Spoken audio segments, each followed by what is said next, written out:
Magandang umaga mga bata! Magandang umaga po.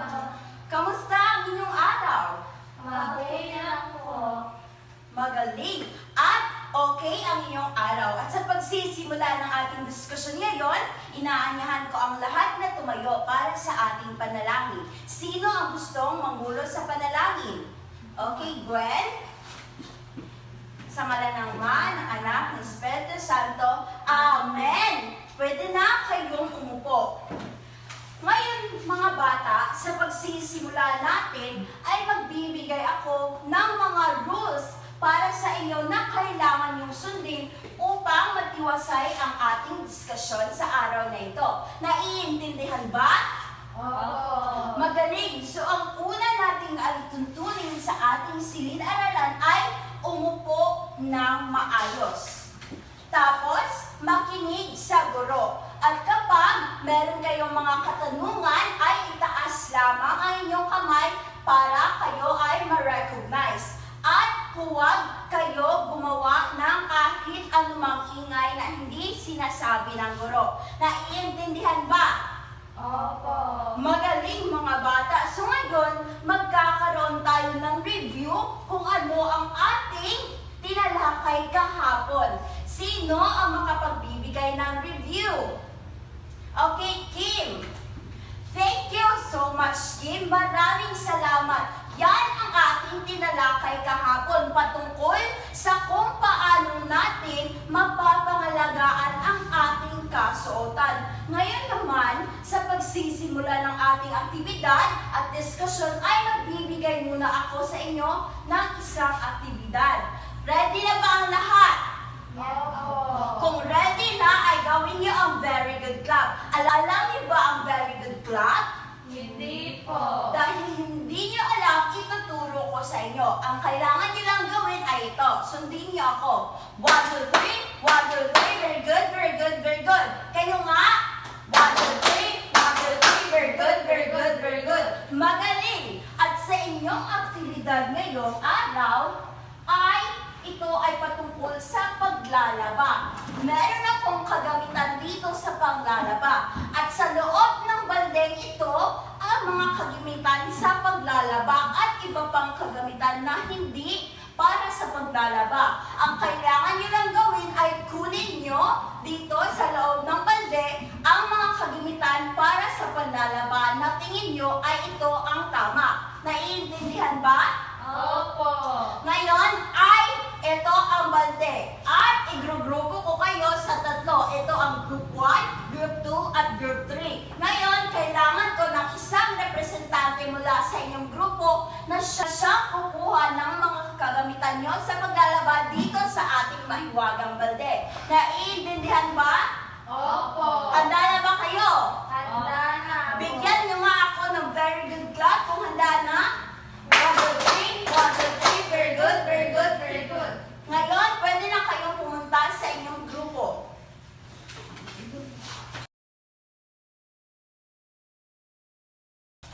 Magaling mga bata!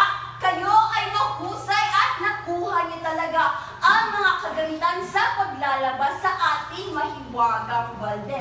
Ngayon naman, mayroon akong mga katanungan sa inyo. Ako sa inyo. Alam niyo ba kung ano ang paglalaba? Sino ang makapagbibigay sa akin ng kahulugan ng paglalaba? Okay, Lovely?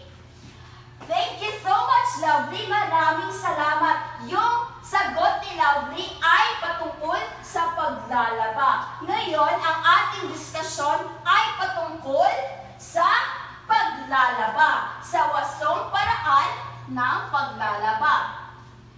Ngunit, bago tayo dumako sa ating diskusyon, ay ito ang ating mga alituntunin sa araw na ito or mga objectives na kailangan nating i-meet sa araw na ito. Ngayon ay kailangan yung basahin ito. Sabay-sabay. Pagkatapos ng talakayan ang mga mag-aaral ay nasa nakilala ang mga paraan sa wastong paglalaba tulad ng pag-aalis ng mancha sa tamang paraan na isasagawa ang wastong paglalaba na napakalimalay ang buti at di kulay sa pamamagitan ng isang aktibidad at nabibigyan ng importansya ang halagaan ng wastong paglalaba sa pamamagitan ng isang tulang aktibidad na may koneksyon sa pang-araw-araw na gawain. Ito ang mga objectives na kailangan nating ma-meet sa araw na ito. Ngayon, question. At aalamin natin kung ang sagot ni Lovely kanina sa kung ano ang paglalaba ay tama ba. Pakibasa mga bata. Paglalaba ay ang proseso ng paglilinis ng damit at iba pang mga dala ng tubig sa loob at iba pang mga gamit upang alisin ang dumi at mancha. Yan ang paglalaba. So tama ba si Lovely kanina? Opo. Inyong nabasa at sa inyong nakita dito, ang paglalaba ay proseso ng paglilinis ng damit at iba pang mga tela gamit ang tubig, sabon at iba pang gamitan upang alisin ang dumi at mga mansya. Naranasan niyo na bang maglaba sa inyong mga bahay? Opo. Kung naranasan niyo na, ano ang una niyong ginagawa kapag kayo ay maglalaba? Magbatlaw. Magbanlaw. Ngayon, alamin natin kung tama ba na magbanlaw ang unang gagawin natin kung tayo ay maglalaba. So, sa paglalaba, ang pinakauna nating gagawin ay paghahanda, kung saan hihiwalayan natin ang mga damit sa puti at dikolor. Naranasan niyo na ba yan na gawin sa inyong mga bahay? Opo. Ngayon, pagkatapos ay pagsusuri ng label. Titingnan natin ang mga label ng damit para sa mga espesyal na tagubilin sa paglalaba. Dahil mayroon mga tela na hindi kaya ng isang detergent or masisira ang isang damit kapag sobra ang nilalaman ng isang kagamitan natin tulad ng Zonrox. Okay. Ngayon, ang kailangan nating gagawin pagkatapos ng pagsusorting ay kailangan na nating maglaba. So sa paglalaba, ano ang ginagamit natin? Sabon o detergent. Sabon o detergent. Tama mga bata. Ano? Powder na. Powder. Very good. Yan ang mga kailangan nating gamitin sa paglalaba. Tapos, kapag nasort na natin ang puti sa mga dikolor, kailangan natin nilabhan ang mga puting damit sa mainit na tubig para mas malinis. Ginagawa niyo ba yan sa inyong mga bahay? Opo. Hindi kailangan na mainit talaga. Yung katamtaman lang ang init na nakakaya ng ating mga damit. Pagkatapos ay isusunod natin ang paglalaba sa mga dikolor pagkatapos ng puti, kung saan kailangan nating labhan ang mga damit na may kulay sa malamig na tubig para hindi masira ang kulay. Naiintindihan ba? Opo. Meron ba kayong mga katanungan? Wala po. Magaling! So pagkatapos nating maglaba, ano ang susunod nating gagawin? Magsampay. Magsampay or magpatuyo ng damit. Kailangan natin pagkatapos ng banlaw ay papapatuyuin natin ang mga damit at asan natin ito ilalagay?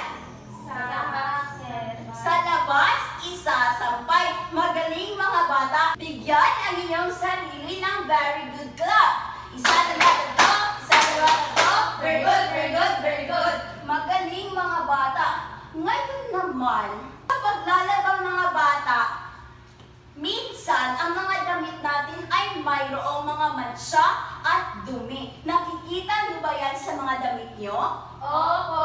So, ngayon, ang ating aalamin ay kung paano tanggalin ang mga mansya at mga uri ng mansya na didikit or dumidikit sa ating mga kasuotan. Ito ang mga uri ng mansya. Nakikita niyo ba?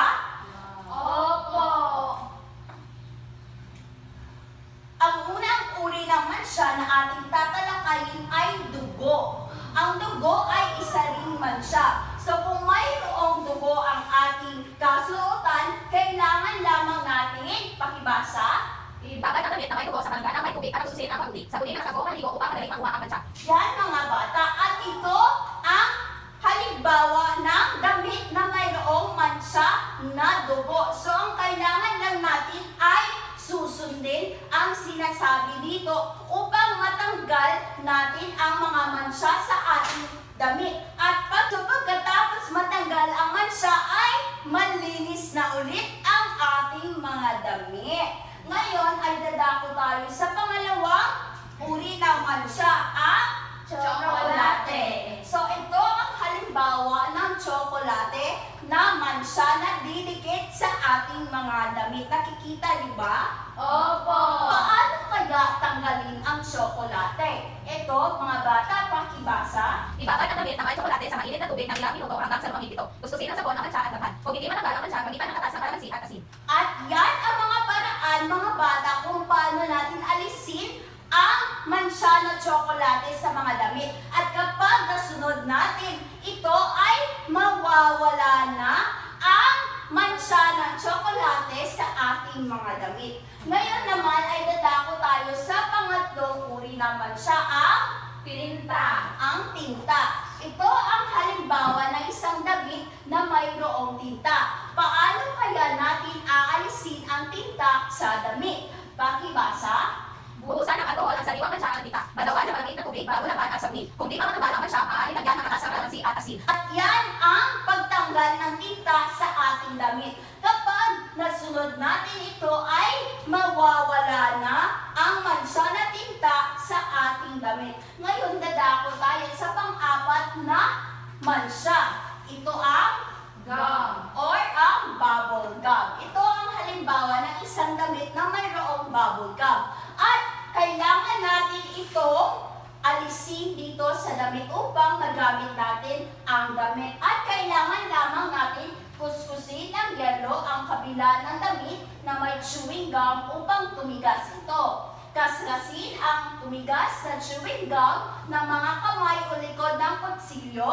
Kung may naninikit pa, kuskusin naman siya ng bulak na may gaas upang maalis ang paninikit. At kapag nasunod natin iyan, ay mawawala na ang mansya ng chewing gum sa ating damit. Ngayon naman ay ang panglima na uri naman siya, ito ang Putik. putik. Magaling mga bata, paano kaya alisin ang putik sa ating damit? Pakibasa. Gustusin ang putik sa damit gamit ang iskoba bago ito sabunin at laban. At yan ang paraan kung paano natin alisin ang putik or mga dumi sa ating kasuotan. At kapag nasunod natin iyan ay mawawala na ang dumi sa ating damit. Ngayon naman, dadako tayo dito sa isa na namang uri ng mansya, ang Kalawang. mayroon ba kayong mga damit na may kalawang? Opo. Paano nyo ito tinanggal? Magaling mga bata. So kung merong kalawang ang ating damit, kailangan lamang natin lagyan ng katas ng kalamansi at asin ang damit na namansyahan. Kuskusin at ibilan ito sa araw. Ulitin ng ilang beses kung kinakailangan hanggang maalis ang mansya. At kapag nasunod natin iyan ay mawawala na ang kalawang na mansya sa ating damit. Meron na naman tayong isa pang halimbawa ng mansya. Ito ang Katas. ang katas or mula ito sa mga katas ng prutas, katas ng gulay, or sa kape at tsaa. At paano kaya ito tanggalin? Pakibasa. Ibabad ang gamit na naman sa mangkok na may malamig na tubig. Balatin ang bahaging may mansya sa ibabaw ng mangkok, buhusan ito ng kumukulong tubig. At kapag nasunod natin ang mga alintutunin na yan, ay mawawala na ang katas o ang mansya sa ating damit at magiging malinis na muli ito. Sa panghuli, meron tayong, ano ito? Pintura. Pintura. Magaling. Paano kaya alisin ang pintura? Basahin. Basin ang gas o thinner ang basahan at iluskos ito sa damit na may pintura. Buhusan ng mainit na tubig, balawan, sabunin at labhan. At iyan ang paraan kung paano natin alisin ang mansya na pintura sa damit. At kapag nasunod natin iyan, ay mawawala na ang mansya sa ating damit. At kapag nasunod natin ang lahat ng mga alituntunin sa pag-aalis ng mansya, ito ang magiging kalabasan ng ating damit. Ito ay malinis na damit at walang mansya. Naiintindihan niyo ba mga bata? Opo. Magaling, magaling. Bigyan kayo or bigyan ang inyong mga sarili ng very good clap. Magaling, magaling. Very good, very good, very good. Meron ba kayong mga katanungan sa ating diskusyon? Wala po. Naiintindihan ba talaga? Opo. Magaling, at dahil naiintindihan nyo ay magkakaroon tayo ng aktibidad. Gusto nyo ba? Opo. So, ito ang instruction or pagbuto ng inyong aktibidad. Basahin. Bawat grupo ay bibigyan ng tama o mali sign. Ang guro